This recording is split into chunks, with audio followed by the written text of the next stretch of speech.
Have you ever wondered what games you should keep or you should lose? Find out here at Purge Reviews. Here's the expansion for Warp's Edge Viren Invasion. Honestly, this box isn't great quality. I would suggest getting the expansion, but ditching this box. There's no reason to keep it. The components will all fit inside.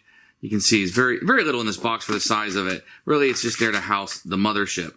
Let's talk about what you do get. You're going to get a rule book or a rule sheet of paper.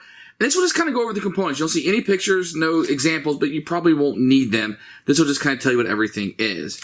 You're going to get the Achilles. Now, this one's not going to have a whole lot of abilities to soak up damage, but in step 4, you draw 1 token from the bag, which is nice, an extra one, so that's pretty cool. Other side is Titan, can soak up a lot more damage here in the hole, as you can see. In step 3 of each turn, gain 1 token from the supply with a cost equal to or less than the amount of damage. So this one, you want to be dinged a little bit. You want the little small ships to be hitting you. You can soak it up. Then you get the extra token. I like playing as a Titan quite a bit. First of all, you're going to get the Hive. What the Hive's going to do, instead of having 4 enemy cards, you're going to have 5 in that row. So it's going to be a little bit more for you to manage as you go through. When it deals damage to you, discard all tokens from that card. And after adding new enemies, 1 extra enemy to the row each time. So it's going to grow 5, then 6, etc. And it's going to get more and more powerful as it goes. So the last thing is protected. So you can't go after the mothership until everything has been completed the deck. You've seen that in a lot of the other ships. The other side is the endless. Now the endless, you're going to put these little markers on it, and you're not going to be able to go after the sides until you're able to defeat the center. Now the trick to the center is it takes energy. You're going to need to get to this early because as soon as you defeat the center, the warp is going to end. So you can't wait to the last round to get this. This is considered by far to be the most difficult one so far. You're going to have decks of cards that will come out underneath each side of it. It's going to be a little more dangerous for you.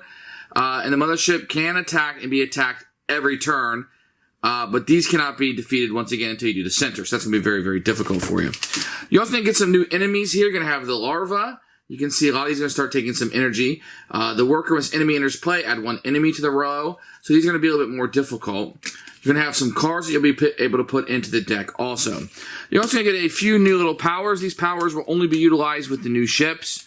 But these will be ones that you can throw in, and some new energy ones. These are the cardboard and not the premium upgrades that you're going to see. Now, you're going to have the Overwhelm, which will be this one with the O on it.